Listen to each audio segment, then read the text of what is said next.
Muito boa noite para você que está acompanhando o nosso Line 7. Hoje uma edição mais do que especial. Estou muito bem acompanhado com Bruno Cipriano. Boa noite, Bruno. Obrigado pela sua presença. Boa noite, Zé. É um prazer estar aqui no Line 7, nesse podcast, respondendo as perguntas sobre nossa cidade, Betim. Você que está acompanhando a nossa programação, não esqueça de curtir, comentar, compartilhar e principalmente ativar o sininho. Sei que sua agenda é corrida, complicada. Agradecer mais uma vez a você, a toda a sua equipe, pela sua presença. O Bruno, ele é nascido em 10 de agosto de 78. Tá pertinho aí o aniversário, né? Natural de Belo Horizonte, casado, pai de 2 filhas. Como que chama as filhas, Bruno? Ana Catarina e a Maria Clara. Qual que é a idade delas? Uma tem 3 anos e meio, uma acabou de completar 1 ano. Que maravilha, hein? O Bruno foi nomeado em 25 de julho de 2019 para o cargo de presidente do Instituto de Previdência Social do município de Betim, o IPREMB. Como que foi essa experiência, Bruno? Na verdade, neste governo, o IPREMB teve já 3 presidentes que me antecederam, né? Antes de eu entrar. Eu já era procurador-geral do município e o prefeito me deu essa missão de entrar no IPREMB, dada as informações e os dados que nós tínhamos sobre o IPREMB, né? Só para você ter uma ideia, de investimentos anteriores, dos anos anteriores, nós tivemos um prejuízo de quase 250 milhões em fundos que não tinham lastro, fundos que a gente chama de podre, estressados, fundos que não tinham patrimônio. Então eu entrei no momento chave para ficar 90 dias, já estou há quase 3 anos, mas para regularizar esses investimentos. Hoje o IPREMB só investe em bancos que a gente chama de bancos de primeira linha. Itaú, Bradesco, Banco do Brasil, Caixa, e em fundos realmente seguros. Então eu entrei nesse momento para, digamos, sanear o IPREMB. O IPREMB é o futuro dos servidores, é o que garante o futuro dos servidores. Então eu entrei nesse intuito de garantir o futuro dos servidores. E qual foi o maior desafio no início da gestão, Lin? O maior desafio da gestão como um todo, você está perguntando do IPREMB ou da prefeitura? Do IPREMB primeiro. Do IPREMB. O IPREMB sempre, os funcionários do IPREMB sempre acharam que o IPREMB era deles, né? O fundo era deles e que, na verdade, a prefeitura trabalhava para eles e não o contrário. Então, eu tive que eu como servidor efetivo, mostrar que, na verdade, o fundo pertence a todos os servidores. E à prefeitura, porque caso o fundo entre em insolvência, quem vai garantir vai ser a prefeitura como um todo, todos os cidadãos. Então, eu tive uma rejeição muito grande porque eu comecei a colocar regras. Ponto eletrônico, as pessoas tinham que trabalhar. Existia lá uma cultura de muitas pessoas irem viajar, fazer cursos, né? Aí o curso era em Fortaleza, no Rio de Janeiro, em São Paulo, só lugares bacanas, né? Então, em 12, 10, eu acabei com isso. Desde que eu entrei, nenhuma viagem foi feita, porque era às custas dos recursos do IPREMB. Existia um lobby muito grande desses fundos estressados lá dentro do IPREMB também, isso foi terminado. Horas extras lá eram liberadas, hoje as horas extras são regradas. Só de hora extras e outras economias que nós fizemos, nos primeiros 6 meses nós economizamos R$600 mil. Porque lá, quem queria fazer horas, não tinha nem ponto, né, cartão de ponto. Então eu tive um choque realmente muito grande, principalmente com os servidores efetivos de lá, porque a gente colocou regras. E também colocou que agora, quem administraria o fundo, que hoje tem 1 bilhão e 400 milhões quase, seriam administrados tecnicamente, não através de política ou desses lobbies que existiam desses fundos estressados. Hoje, depois, com o passar dos anos, as pessoas já assimilaram o seu jeito lá, né? Ou ainda tem resistência? Não, ainda tem muita resistência. Lá, cada dia eu descubro uma coisa diferente. Nós já descobrimos problema até no Vale Transporte. No Vale Transporte, na progressão por nova qualificação tinha problema. Tudo que a gente mexe lá, a gente acha um problema. Achamos agora problema nas pensões, tinham pensões concedidas que não tinham lastro legal. E agora vamos entrar nas aposentadorias. Então, assim, tudo lá que a gente coloca a mão com lupa, né, para olhar, a gente acha problema.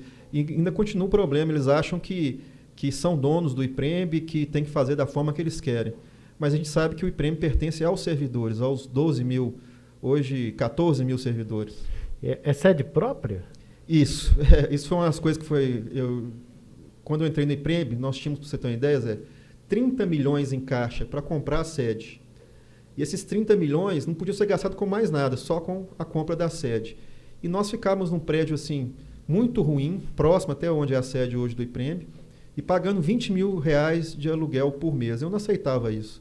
Então, nós compramos lá a sede nova, que é um prédio inteiro, por 11 milhões e 200, ainda economizamos 18 milhões e 800. É hoje, sem dúvida alguma, o prefeito fala isso, o melhor prédio público que tem em Betim é a sede do IPREMB. Então, hoje nós não pagamos mais aluguel e é um patrimônio do servidor. É um patrimônio que depois, em caso de necessidade, a gente pode vendê-lo, né, alugá-lo. Tem várias utilidades, em vez de ficar gastando com aluguel 20 mil reais por mês. Ô Bruno, e o dinheiro, os 18 milhões da diferença, ele retorna para o... Retornou para o fundo, retornou para os servidores, né? Então, vai ser utilizado agora nas aposentadorias, nos benefícios que os servidores farão, né? Terão direito futuramente. O Bruno é graduado em Direito pela UFMG, pós-graduado em Direito Público Municipal, Gestão Pública, Direito Administrativo, Direito Licitatório, tem mais, né? Agora eu estou me graduando, estou me pós-graduando em Compliance. O que faz um compliance? O que é um compliance? Compliance é controle, né? Toda empresa hoje, essa é uma palavra da moda, então até essa pós-graduação surgiu há pouco tempo. São os controles que você tem que colocar, né, na empresa, para que ela, na empresa, ou na associação, ou no serviço público, para que ela atinja os seus objetivos. Então, são formas de controle interno mesmo, para que a empresa depois atinja um objetivo, no caso meu, o município. Como que você faz sua gestão de tempo, Bruno? É muita coisa que você faz. É até complicado, porque eu tenho 2 meninas pequenas, né, e elas solicitam muito a minha atenção. Mas, assim, a gente está aí há quase 6 anos sem férias praticamente. Hoje, inclusive, eu estaria teoricamente férias, mas estou trabalhando. Quando descanso, carrega pedra, né? Daqui a pouco amanhã estarei no tribunal novamente. Então, a gente está com essa questão do Rodanel, né? Então, nós estamos trabalhando isso também. Então, assim, a gente, esses 6 anos de dedicação, é dedicação exclusiva ao município. Então, a gente trabalha aí 10, 12 horas por dia. E vai levando, né? Enquanto a saúde permite, nós estamos trabalhando. Como está essa questão do Rodoanel? Rodoanel, a forma como o Estado fez o traçado dele, prejudicará muito o Betim. Inclusive, aqui nós estamos no Teresópolis, né? Um dos bairros serão impactados. Eles querem fazer, não é um rodoanel, eles querem fazer uma travessia. Então, eles querem atravessar Betim no meio. Então, você vai construir aí um paredão de 40 metros, que é o rodoanel, de largura, que não tem quase entrada nenhuma, e pedagiado. Só para você ter uma ideia, em Betim são 17 quilômetros de rodoanel, com 3 travessias. Isso vai impactar severamente a população de Betim. Ele passa no PTB, passa aqui, passa no Imbiruçu. Então, assim, essas populações já consolidadas há décadas terão, atravessando, né, um muro de 40 metros, que só tem 3 travessias. E a forma como o edital foi construído, da concessão, né, vai ser uma concessão, vai ser uma rodovia pedagiada, é feita para privilegiar a concessionária e não o Estado. Tanto que o Estado assume tudo. Se futuramente tiver indenizações, apropriações, todo o Estado assume o recurso. E lembrando que o Rodoanel vai ser construído com o recurso da Vale, né? São 3 bilhões que serão destinados do acordo da Vale para esse recurso. Então, é um recurso público nosso, que está sendo gasto de forma a prejudicar Betim, nessa questão principalmente social, e Contagem na questão ambiental. As demais cidades vizinhas, elas também são impactadas, Graça? São, mas de menor monta, porque em Betim é que ele atravessa realmente os centros urbanos. E Contagem ele passa pela APA, né, da Vargem das Flores. Sim. Que é um local que não tem que ter desenvolvimento, né? Lá é o nosso repositório de águas. Se você fizer uma rodovia lá, vai ter adensamento urbano. Então, pode prejudicar futuramente o nosso abastecimento de água. E Betim vai fazer um transtorno imenso. A gente calcula entre 150 vias serão interditadas, né, de Betim, vias locais. Quase 5 mil pessoas, famílias, serão desapropriadas. Então, é uma confusão muito grande. Mas o prefeito está lutando muito para que isso não ocorra. Tivemos reuniões com o presidente do tribunal, tivemos o Tribunal de Contas do Estado, Tribunal de Contas, entramos com ação, Tribunal de Justiça de Minas Gerais, e vamos até as últimas consequências. Se precisar ir para Brasília, para o Supremo, Tribunal Federal, o Superior Tribunal de Justiça, iremos, como fizemos com a Andrade Gutierrez. Você gosta de uma briga boa também, né? Eu acho que é isso que me une principalmente ao prefeito. Ele também gosta de uma boa briga. Se a briga é justa, né? Se é um bom combate, não está na Bíblia, nós temos que combatê-lo, né?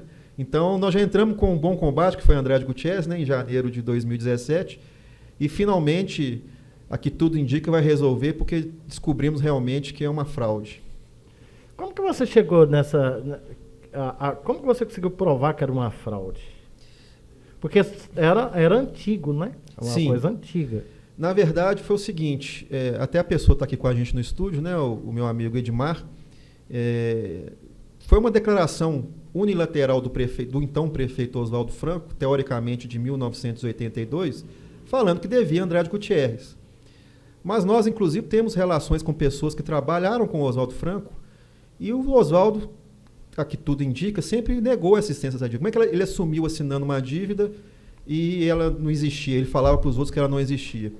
E o Edmar, teve uma vez que ele entrou na minha sala e falou que a assinatura do Oswaldo nesse documento de confissão de dívida estava muito diferente das outras assinaturas. Ele, inclusive, agora se especializou nisso aí de olhar assinaturas. E aí nós mandamos fazer uma perícia e realmente a assinatura era falsa. Então, não existia reconhecimento da dívida, porque a dívida não existe. A realidade é essa. E agora, finalmente, o Ministério Público do Estado de Minas Gerais mandou para a USP, lá em São Paulo, e fizeram um laudo da USP, que é o melhor local do Brasil de perícia grafotécnica, e comprovou que a assinatura é falsa. Então, é uma falsidade, era uma corrupção extrema. Só para você ter uma ideia, Zé, hoje o valor da dívida é de 650 milhões de reais. Isso porque, antes mesmo de ser procurador-geral, a gente já tinha conseguido diminuir essa dívida em 104 milhões. Eu, enquanto procurador efetivo, né, já em 2014, 2015, consegui baixar a dívida.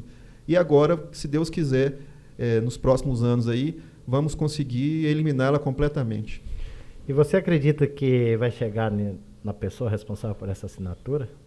Acho difícil, né, pelo prazo que já se passou, mas assim, se a gente conseguir desonerar o município disso, você tem uma ideia, Betim ia ficar pagando por muitos anos, 6, 7 anos, quase 10 milhões de reais para Andrade Gutierrez por mês, né? 120 milhões por ano. Então, assim, isso é dinheiro do povo, é dinheiro da educação, é dinheiro da saúde, é dinheiro do esporte, dinheiro que ia para uma das construtoras que é, confessadamente, né, uma das mais corruptas do Brasil e, quiçá, do mundo. Então, era um dinheiro que ia para bilionários se enriquecerem mais. E está ficando, por enquanto, nós estamos conseguindo estar ficando aqui com a população de Betim.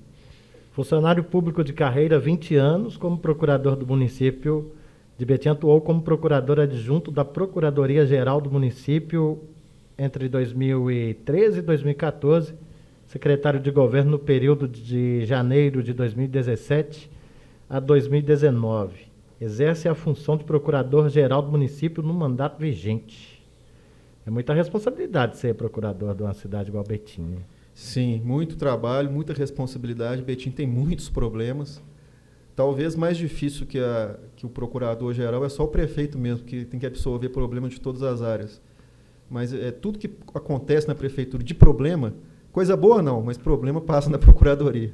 No primeiro mandato do Vitório, quando ele ganhou, ele já era procurador-geral? Sempre fui o procurador-geral dele, desde 2017. E como que foi quando teve a transição? Porque o país estava numa crise, né? Ainda não passou essa crise ainda, mas quando ele assumiu, eu acredito que era o ápice maior. Eu me lembro que até o serviço de coleta de lixo na rua foram das empresas do prefeito que fez no início. Sim. Né? Como que foi aquele início? Eu te falo, sem criticar as pessoas, nós tivemos, como eu sou servidor efetivo, já estou há 21 anos na prefeitura, nós tivemos 2 mandatos muito ruins, em que, inclusive, o servidor até não tinha muito estímulo para trabalhar, porque foram 2 mandatos muito desleixados, muito, né, que não atingiram os seus objetivos. Tanto que os prefeitos desses mandatos nem se reelegeram, nem concorreram. E quando nós entramos na prefeitura, para você ter uma ideia, nós tínhamos 118 milhões de reais de dívida de curto prazo para pagar imediatamente. E o caixa zerado. E o prefeito anterior deixou todo o pessoal da saúde, né, toda a folha da saúde sem pagar. Quem pagou já foi o prefeito Medioli. E o seu Vitório ainda pegou já em 3 de janeiro um precatório de 500 milhões de reais, que é o precatório da Andrade Gutierrez. Então, assim, era terra arrasada, era os piores cenários possíveis. Só que ele começou a mudar a forma de gestar o município. Em termos técnicos, nós temos a gestão, que é a gestão burocrática, que foi sempre adotada em Betim, que é uma gestão que muito mais privilegia a máquina pública do que o cidadão. E ele está mudando desde então, né, há 6 anos, para uma gestão gerencial. Então, hoje a gente está gestando o município com base em objetivos, em metas. Então, ele trouxe da iniciativa privada essa expertise e criamos várias saídas inteligentes para um município que já foi muito rico, mas hoje é um município pobre, diante de seus problemas que só crescem, que foi das contrapartidas, que eu acho que foi a maior realização do governo dele. Hoje nós tocamos mais de 250 obras, a maior parte delas, 90% delas, com contrapartidas, né? Que é a contrapartida social. Então, esse foi um das formas que ele adotou para conseguir tocar o município nessa crise toda. E hoje é modelo para várias cidades do nosso estado, né? Sim, muitas cidades já me procuraram, inclusive, para aprender como que a gente faz obra sem dinheiro, né? Sem gastar dinheiro público. E além das contrapartidas também, o prefeito hoje também adota um princípio de moralidade que é muito importante, né? Só de ter essa moralidade, de não ser contra a corrupção, de não roubar ou deixar roubar, também sobra bastante recurso. Eu te falo que hoje, por exemplo, se você pegar o caixa da prefeitura, nós devemos ter aí 500, 600 milhões em caixa. Nós pegamos uma prefeitura com menos 118 milhões em caixa. Você que está acompanhando o nosso Line 7, edição especial, está batendo um papo com o Bruno Cipriano. Hoje, provavelmente, uma das maiores lideranças de Betim. Vem com o nome crescendo bastante, principalmente nos últimos 2, 3 anos. Seu nome chegou a ser cogitado, seu nome, para ser candidato a vice junto do Medioli na última eleição. Mas a minha parte é mais técnica, né? Eu sou procurador já há muitos anos, eu sou técnico e para entrar na política você tem que ter um talento que talvez eu não tenha. Tem que ter um jogo de cintura, muito grande. Eu tenho muita dificuldade em enxergar cinza, sabe, as coisas. Para mim ou é preto ou é branco. E na política você tem que ter essa habilidade de enxergar as coisas no meio termo, no cinza, né? Mas você, como é uma das pessoas que deve participar juntamente com o prefeito das negociações com as empresas contrapartidas, você já está saindo bem nesse campo político. Mas exatamente porque a primeira coisa que eu falo com eles é o seguinte: para sair a contrapartida, né, que é a doação de um terreno, uma permuta, depende de 2 pessoas, né, basicamente, que é de mim e do prefeito, que são as pessoas que assinam. Então eu nunca vou pedir nada para esse empresário e o prefeito muito menos. Então é por isso que nós temos essa credibilidade das empresas estarem vindo para Betim hoje. A gente roda aí o estado algumas vezes, viaja e tudo, e hoje a imagem de Betim no estado é muito forte, exatamente por causa dessas realizações feitas sem dinheiro, com moralidade. Eu não vou te dizer que a corrupção acabou na prefeitura de Betim, porque isso envolve muita gente, né? E é difícil, né? Uma cultura que está... Não dá para acompanhar tudo e tudo. Não dá para acompanhar tudo e tudo, e é uma cultura que é enraizada. É desde o funcionário mais baixo ao funcionário mais alto. Então é difícil, mas nós estamos aí há 5, 6 anos brigando diariamente para que isso acabe. Quem sabe daqui a algum tempo acaba de fato, né? E Betim vai ser assim, vai continuar sendo um modelo, vai melhorar muito ainda. No início dessa fórmula aí que vocês arrumaram, quando vocês iam numa empresa, bem no início, qual que era a reação da empresa quando tinha contrapartida? Ou que eles iam no contrato? Quando a gente chamava lá, teve um interessante que foi um grande empresário me procurar, aquele que tinha interesse ele já tem até o terreno em Betim. Aí ele perguntou, mas qual que é a contrapartida? Eu falei, eu construí uma UBS. E nós construímos 26 UBSs com contrapartidas. Aí ele falou assim, tá. Ele ficou esperando eu falar mais alguma coisa. Ele falou, só isso? Só isso. Você me entrega a UBS e você vai ter o terreno. Então, assim, aquela cultura anterior de que o dinheiro ia para um, para outro, não existe mais. Então, eles ficaram espantados. Mas isso, ao mesmo tempo, criou uma credibilidade hoje que eles já sabem que a contrapartida é uma UBS, é uma creche, é um equipamento. Eles já sabem que não existe mais nada além disso. E se existir, eles vão me contar. Porque antigamente a cultura, e deve ter em algumas cidades, sim, era tipo, você tinha que moer a mão, né? Isso. E agora é revertido para a cidade. Não tem dinheiro mais, é contrapartida, é um equipamento. Então a pessoa vai lá, faz o equipamento ou compra o equipamento, entrega à prefeitura. Se está ok, ela recebe o terreno. Aí, no caso, quando a contrapartida igual a UBS, que a contrapartida é montar a UBS é com os equipamentos? Não, é a construção. Só a construção Isso. Mas tem contrapartida, por exemplo, foram 3 UBSs, outras foram 2. Aí depois tem uma outra contrapartida para buscar os equipamentos. Sim. Só de contrapartida hoje nós já temos que estar atingindo aí uns 300 milhões em contrapartidas. Então, assim, são 26 UBSs, nós tivemos 2 avenidas sanitárias, tivemos viaduto, tivemos cobertura de quadras. Por exemplo, aqui no Teresópolis tem a Praça das Flores, a cobertura foi uma contrapartida. Então, assim, aqui também o velório, a capela velório. Então, tudo hoje a gente trabalha basicamente com contrapartidas. E isso eu te falo assim, hoje nós temos um restinho de terreno que sobraram. Imagina se a gente tivesse entrado antes com tanto de terreno que a prefeitura tinha. Hoje nós temos um restinho e já conseguimos fazer mais de 300 milhões em contrapartidas. Eu acompanhei uma fase na Vila Recreio, ali a quadra que tem ali. Sim. Me lembro do início do Vitória aparecendo ali, uns meninos jogando bola. E eu posso falar que eu, como tem parente ali, pessoas ali, que foi natural a parte dele, na época dele, querer mudar aquela região ali no Vila Recreio, naquela quadra, e posterior, muito próximo, teve a UBS ali, né? Sim. Ali também foi contrapartida? Foram contrapartidas. A praça foi contrapartida, a cobertura da quadra foi contrapartida e a UBS foi contrapartida. O porquê dessa tensão especial ali na Vila Recreio? O prefeito fala que nós temos que atender quem mais sofre, né? Quem mais precisa. Então, o foco dele principal são as periferias, são os locais que mais precisam. E ainda nós temos que atender muito. Betim é uma cidade hoje muito espalhada, né? O centro é muito pequeno e nós temos regionais muito grandes. Então, o foco tem que ser nas pessoas que mais sofrem, aquelas que mais precisam. Então, tem a Vila Recreio, Citrolândia teve muitas obras, nós tivemos 2 UBSs, creche. Teve uma avenida... A Avenida Goiabinha, que também foi contrapartida. Então, assim, essas contrapartidas são dirigidas. Agora nós vamos ter uma quadra lá também no Cruzeiro, que é uma região assim, extremamente necessitada. Então, assim, a gente dirige sempre para esses locais que mais precisam as contrapartidas. São 250, né? Para lembrar de todas é muito difícil. Ô, Bruno, como você vê a participação da população cristã na política betinense? É essencial, né?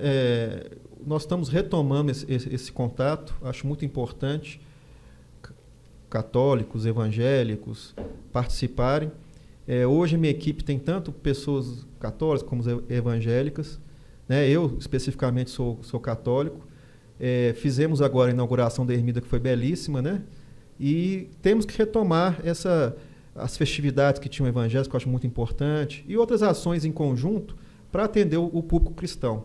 Então, assim, eu acho extremamente necessário que a gente retome esse elo, que por causa da pandemia também ficou um pouco rompido, né? Mas agora nós estamos retomando, sim, esse contato. Acho que a prefeitura tem que ter uma estrutura formal para fazer essa conexão com os cristãos, que hoje não tem.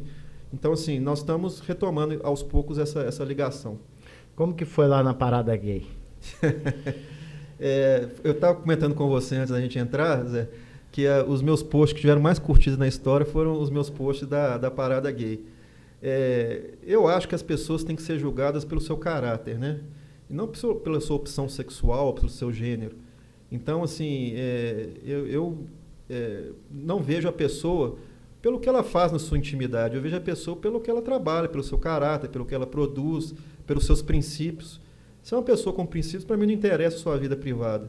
Então, assim, eu não tenho esse tipo de preconceito quanto à opção sexual. Tenho amigos, tem pessoas que trabalham comigo, pessoas muito chegadas, tenho na família. Então, assim, eu não tenho essa fobia do diferente. Eu acho que, pelo contrário, nós temos que ser uma sociedade inclusiva. Tem que incluir todos. E as pessoas têm que ser julgadas não pelo que elas fazem na intimidade, mas pelo seu caráter. Você que está acompanhando o nosso Line 7 edição especial, estou batendo um papo com o Bruno Cipriano. Curta, comente, compartilhe, ative o sininho, só vai fortalecer esse projeto bacana. E como que está você na periferia, Bruno? Tem andado, tem visto umas realidades, assim, agora que você está mais à frente com Vitória, assim, tem acompanhado mais de perto a periferia? Como que está? Eu acompanho, na verdade, desde o início. Na verdade, o pessoal não sabe, acha que eu sou do centro, né? Na verdade, eu sou da Regional Alterosa, eu sou do Betim Industrial. Então, eu nasci e vivi sempre na periferia, né? Claro que não vou ser hipócrita para falar que eu tinha uma situação financeira ruim, que eu não tinha, meus pais tinham uma situação tranquila, mas o Teresópolis, por exemplo, já tive aqui muitas vezes, né? A força-tarefa do Covid foi instalada aqui lá no Ricardo Medioli, agora na chuva nós voltamos, e é muito bom você percorrer a periferia, porque você se depara com uma realidade que você sabe que existe, mas muitas vezes não toca o seu coração da forma como você vê realmente o que acontece. Então, assim, o Citrolândia também, nós percorremos lá muito o Citrolândia. Hoje eu posso dizer que eu conheço muito mais a cidade em razão da minha profissão e ter sido também... Nós, na época que eu era secretário de governo, nós fizemos um programa chamado Governo de Portas Abertas.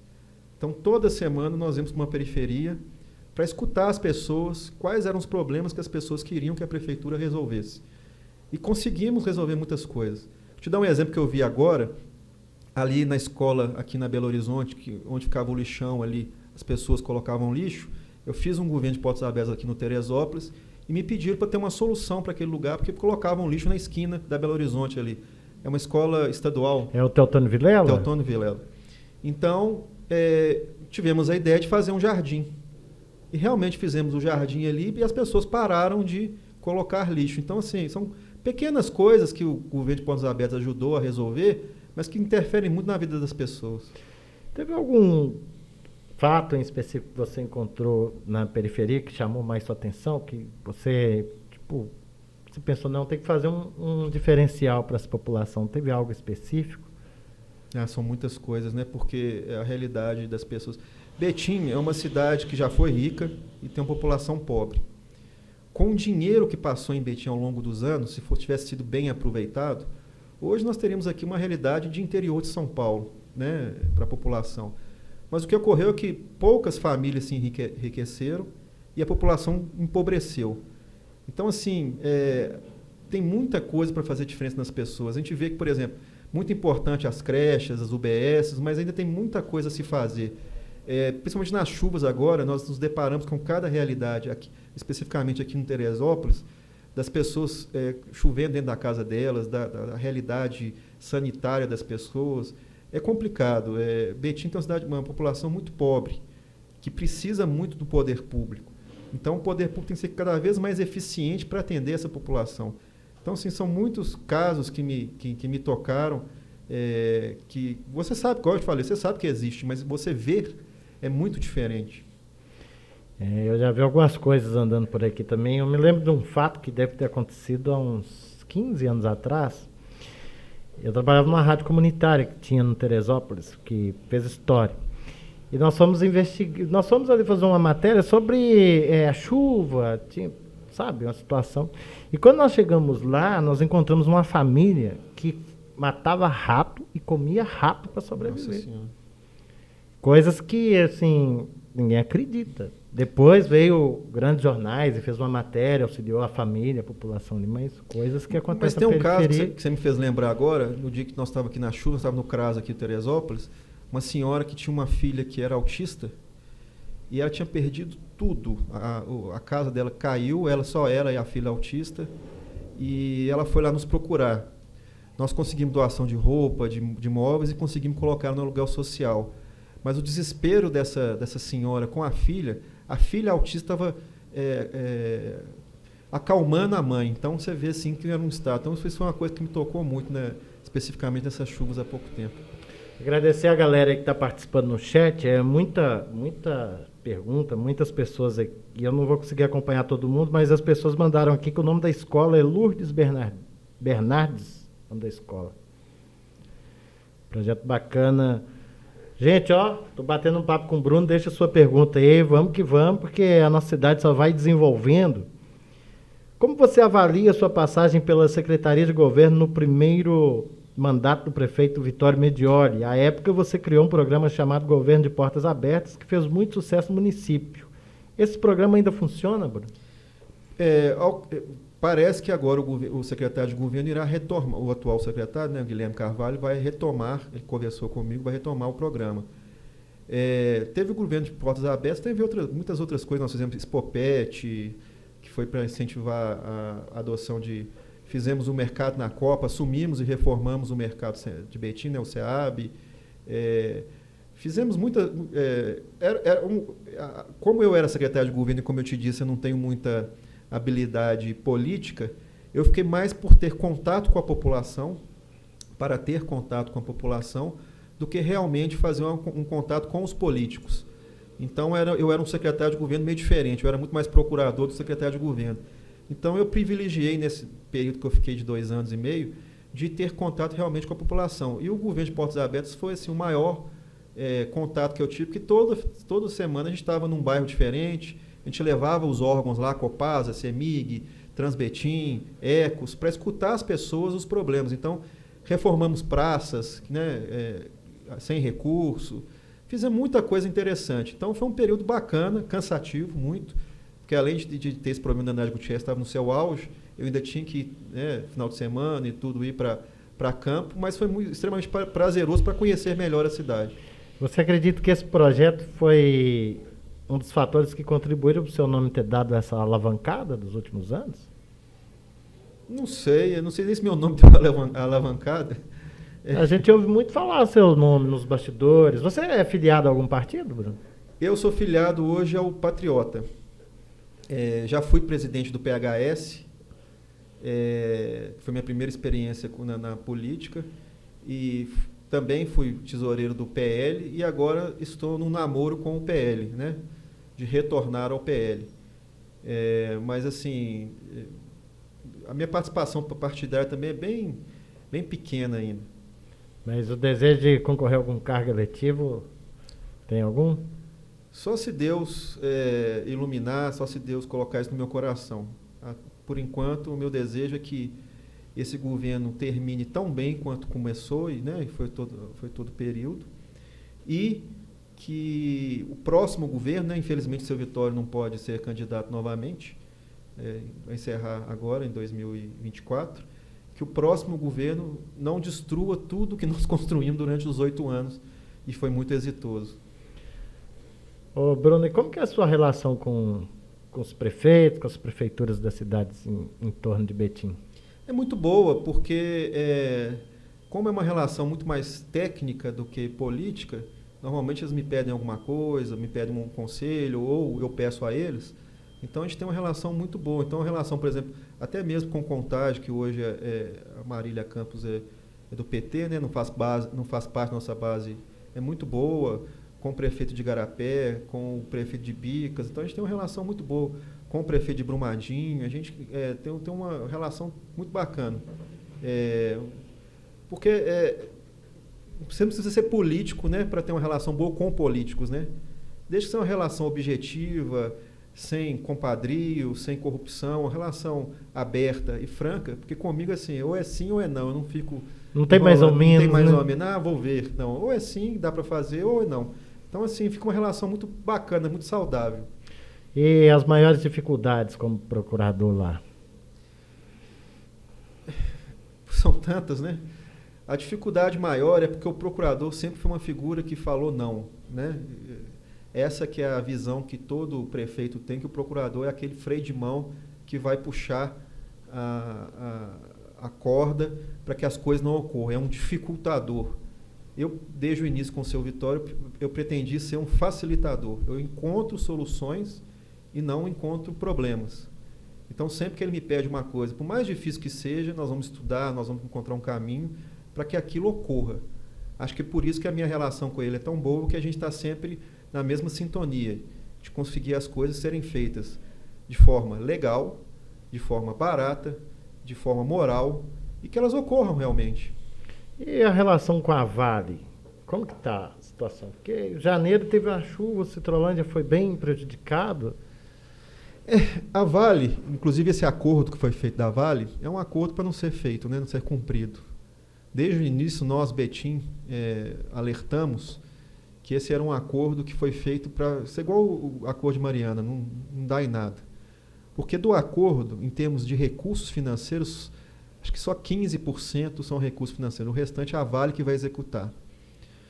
E a Vale vai enrolar isso e vai postergar isso até não executar. Para você ter uma ideia, eles mandaram para nós alguns orçamentos, eles gastam 12 milhões para fazer uma praça. Aqui em Betim a gente gasta 10% desse valor ou menos. Eles gastam 90 milhões para fazer uma OBS, a gente gasta 1 milhão e 200. Então você vê que são coisas que não é para sair, que não é para ser feito.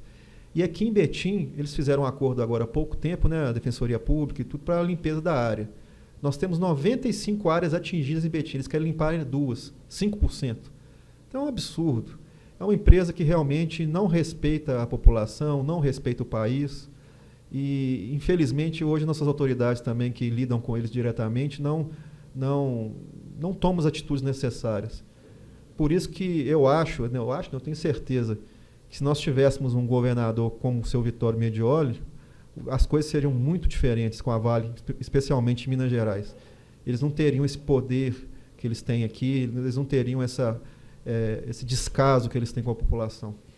O que você acha que aconteceu para o Vitório não ter lançado o nome dele como governador?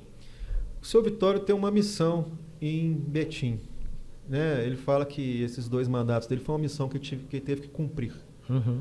Então, acho que o que mais pesou para ele não sair foi ele interromper essa missão com apenas 1 ano e 2 meses, né? Que seria o segundo mandato. Ele queria cumprir, sem dúvida nenhuma, a missão até o final. Ele ficou tentado diante das opções que nós temos hoje, né, para governador. Não são nenhum, você vai ter que escolher a menos pior. Ele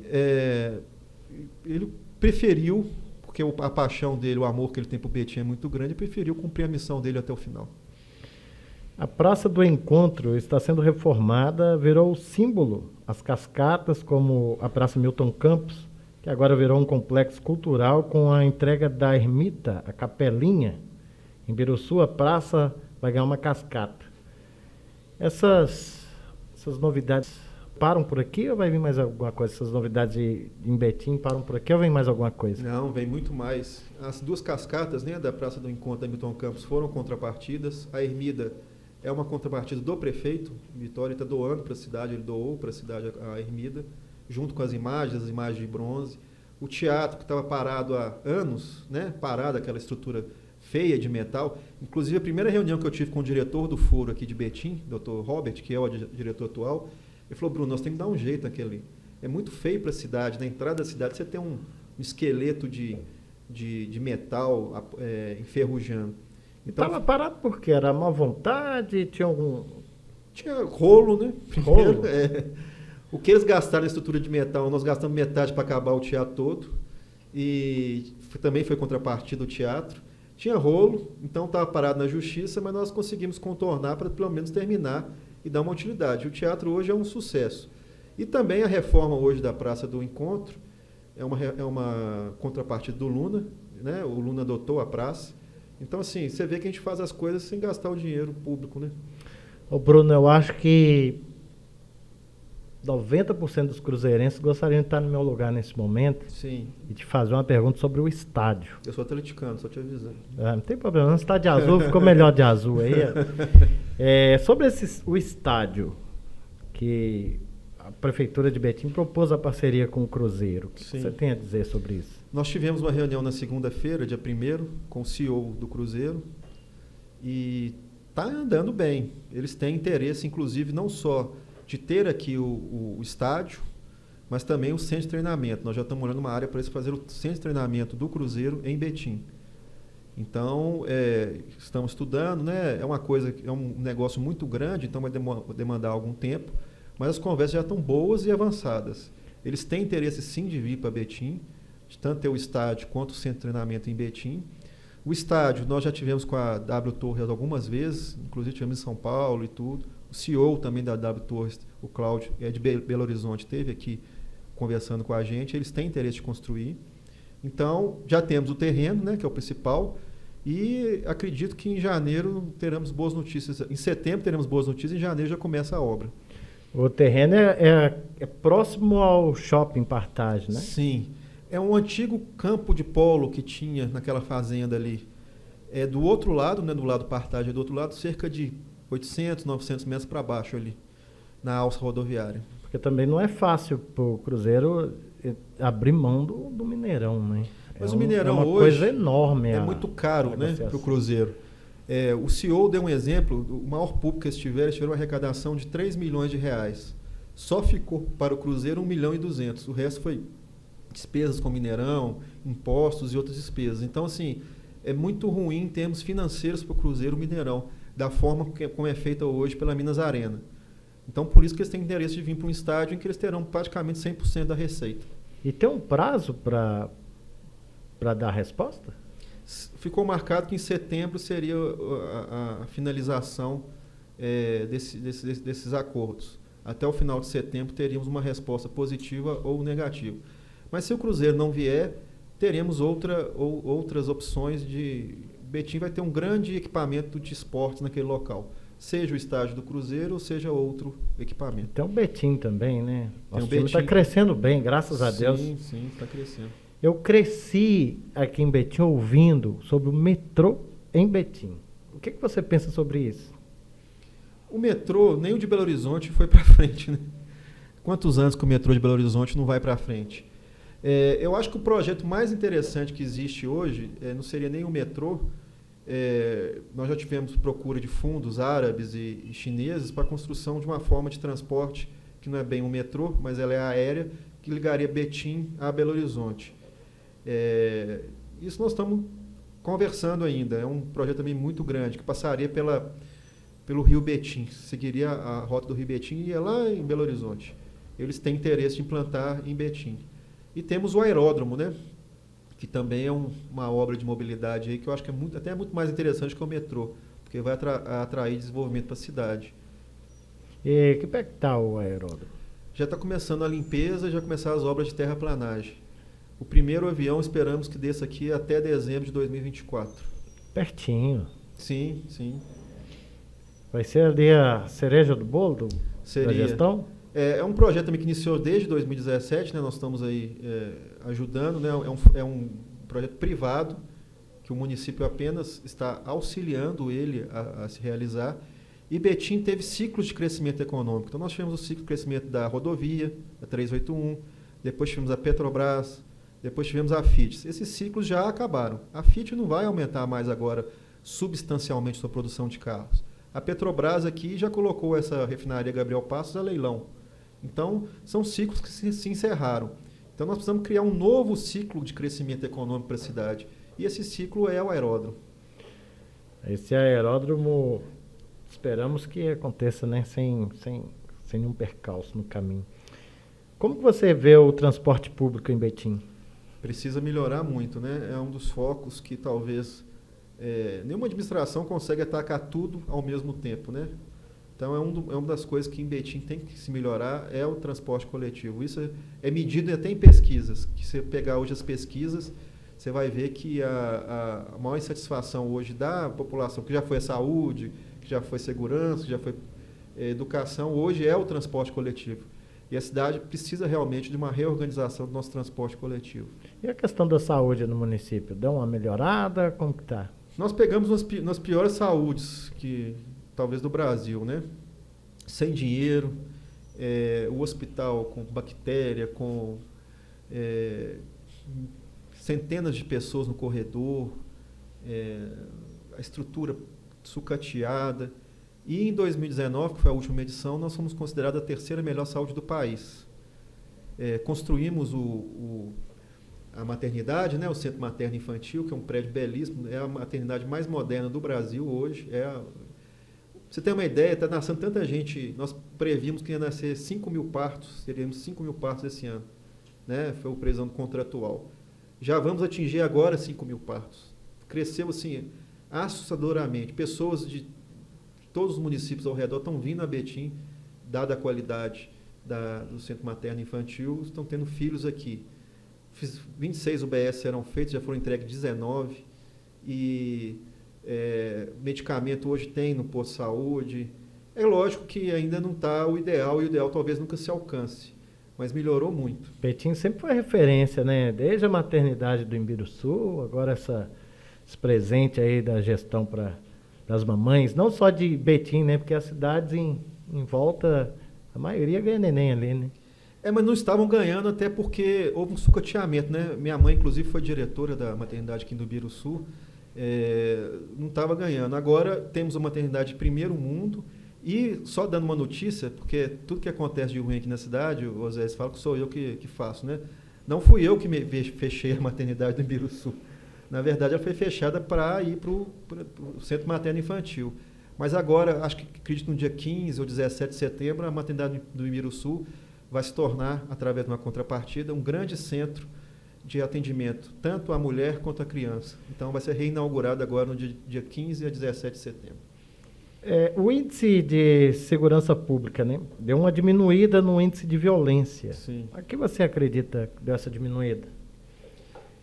A gente tem que acreditar, sim, e dar valor à nossa Polícia Militar, que hoje tem 2 batalhões na cidade, que aumentou bastante o efetivo, a Polícia Civil, a Guarda Municipal. Mas eu acho que quando a cidade muda a sua característica, hoje nós temos uma cidade que respira esperança, uma cidade que respira mudança. Isso tudo contribui para que a criminalidade diminua.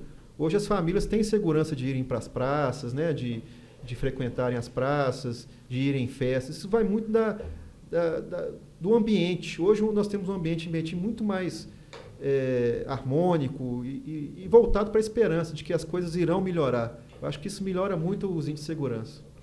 Você acha que se a gente chamar o Vitório para vir aqui bater um papo, ele vem? Vem. Ele vem, igual de Teresópolis, né? Vem direto. Ele fala que ele viu o Teresópolis ser feito da sala dele, né? Na sala. Antigamente o pessoal aqui de Teresópolis pegava no pé dele. Sabe o que o pessoal falava antigamente? Lá no início dos anos 2000 ali, teve o kit reboco, você lembra? Sim. Teve o kit reboco, o pessoal fala que lá da sala ele falou, não, tá feia essa visão, vou pintar tudo. O pessoal comentava em Teresópolis brincando com ele, né? Ô Bruno, Betim recebeu grandes empreendimentos como Mercado Livre, Amazon e outras grandes empresas. Você acredita que o ambiente de segurança jurídica contribuiu para a atração dessas grandes empresas? Claro, porque antes uma empresa, quando nós entramos, tinha empresa há 4 anos, 4 anos, pedindo alvará para funcionar, pedindo... pra você ter uma ideia, quando nós entramos, tinham mais de 200 alvarás da Defesa Civil parados, eles foram concedidos num mês. Então, assim, existia uma demora. Hoje, uma empresa para funcionar em Betim, em 90 dias ela já tem toda a autorização para começar a funcionar, coisas que demoravam anos. Hoje não existe mais, como eu te disse, espero que não exista, né, de fato. Corrupção, quando chegam, os secretários entenderam que tem que ser rápido, tem que ser na hora, porque não adianta você fazer uma coisa boa daqui a 3 anos, tem que fazer no momento que é correto. E isso, evidentemente, essa segurança, né, de que a empresa vai ser habilitada, que ela vai ter toda a segurança para funcionar, atrai empresas. E Betim está crescendo muito. Hoje, Betim é uma das poucas cidades no Brasil que você tem sobra de vagas de emprego. E não falta, né? Hoje o mercado está com falta de mão de obra. A cidade está bonita, está bem cuidada. A gente vê a inauguração que teve do viaduto Jacintão, você atravessando de mãos dadas com sua filhinha. A gente acompanha isso aí, uma coisa... O que você sente fazer parte desse momento, já que você esperou 40 anos por esta obra? Primeiro que é uma obra que foi feita pela metade pela Andrade Gutierrez. Então, eu tive um prazer muito grande de inaugurá-la pelo prefeito, né? Porque é muito simbólico você inaugurar uma coisa que estão cobrando hoje da gente 650 milhões por uma obra que foi pela metade, uma das obras. E segundo, o bisavô da minha filha, ele era de Divinópolis, mas gostava muito de Betim. E sempre que ele passava por ali, ele falava assim, mas por que não completa essa obra? Isso durante 20, 30 anos. Por que não termina? Que para ele seria uma mão na roda. E foi então um prazer muito grande. Infelizmente, ele faleceu antes, né? Não viu a obra sendo feita, mas a bisneta dele inaugurando uma obra que ele ansiava, que ele desejava, uma obra que ele queria, já que gostava muito da cidade. Você que está acompanhando esse bate-papo hoje lá em Sete Especial com Bruno Cipriano, super ocupado, tirou um tempinho na agenda dele, bater um papo com a gente nessa noite. Vamos curtir, comentar, compartilhar. Ô Bruno, o que você está achando desse bate-papo? Muito bom, está falando tudo que precisa ser falado, né? Tem algum assunto que você gostaria que a gente conversasse, que eu não falei ainda? Não, tá ótimo, tá falando tudo que é necessário. Tá tranquilo, né? Tranquilo. Betim foi referência no tratamento da pandemia. Sem fechar totalmente os comércios, Betim conciliou muito bem. Como você enxergou isso? Foi um desafio muito grande para nós. Esse governo pegou tudo que era de pior que existiu, né? A maior chuva em 100 anos, pandemia, Andrade Gutierrez, agora Rodoanel, tudo que podia dar errado, deu. Mas isso também nos tornou mais fortes. Na pandemia, a gente não tinha receita, né? É uma coisa muito nova. Só que o prefeito tinha uma sensibilidade muito grande para que não ocorresse, para que não fechassem os comércios, para que as pessoas não falissem, para que não houvesse o que ocorreu, por exemplo, em Belo Horizonte. Belo Horizonte, você vai hoje em Belo Horizonte, a quantidade de lojas e de restaurantes e tudo que você vê fechado são muito grandes.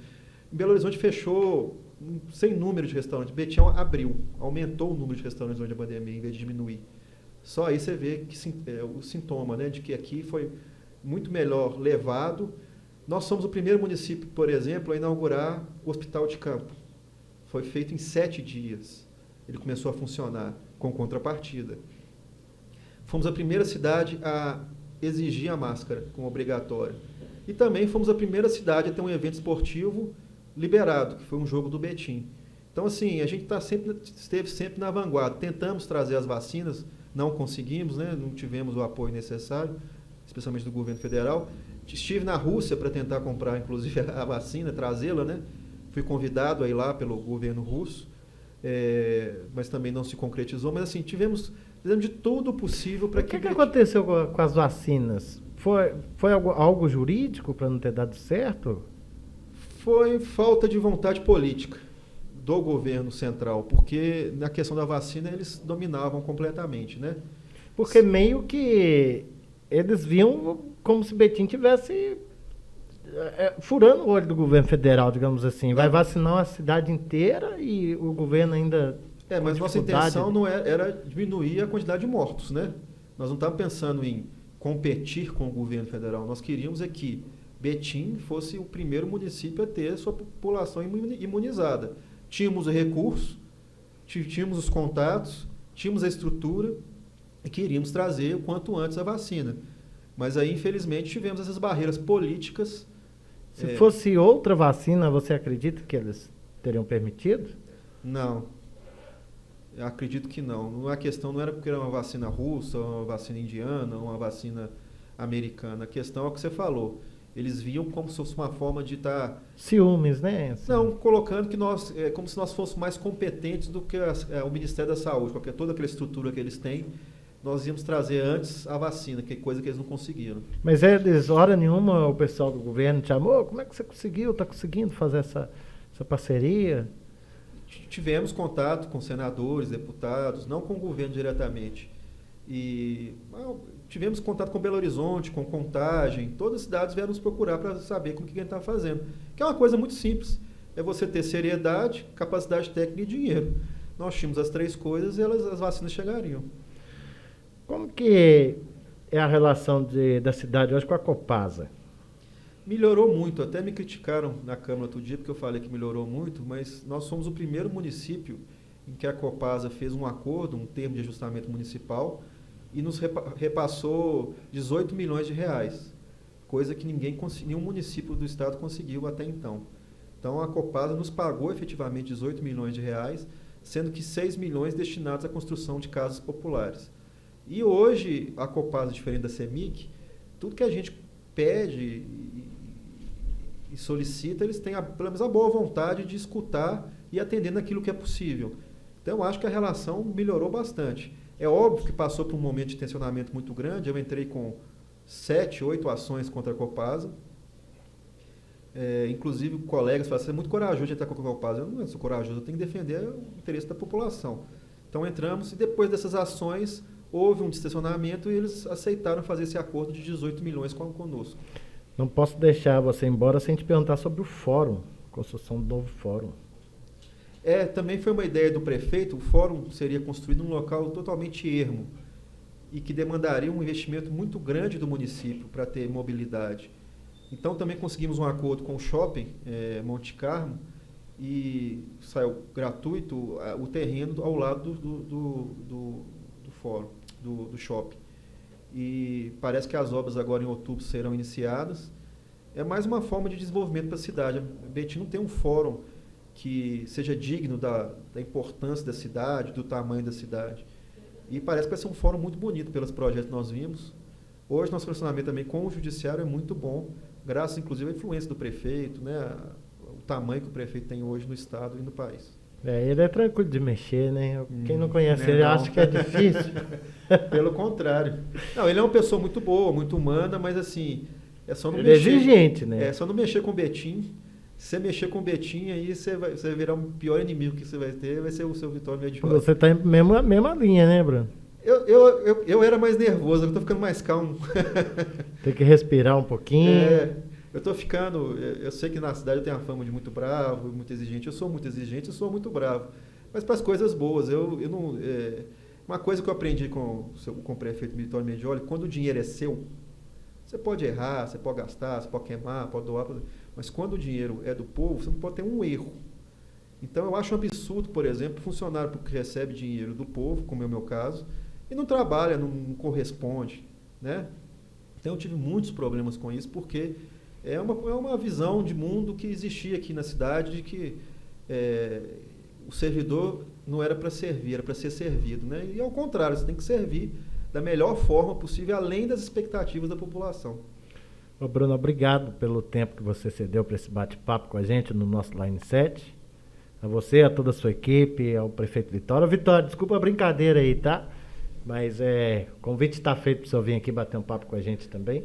Agradecer você, leva um abraço também para sua família lá. Muito obrigado, meninas, Zé. Gostei muito também do bate-papo, foi excelente. Gosta de aprender o caminho? Sim. Pode ficar à vontade e vir visitar a gente sempre que necessário. Claro, estamos à disposição. Obrigado mais uma vez. Tá bom? Bom trabalho e sucesso aí nessa restinho de metade, né? Ainda tem metade de uma gestão pela frente ainda. Agora uma nova briga, né? O Rodanel.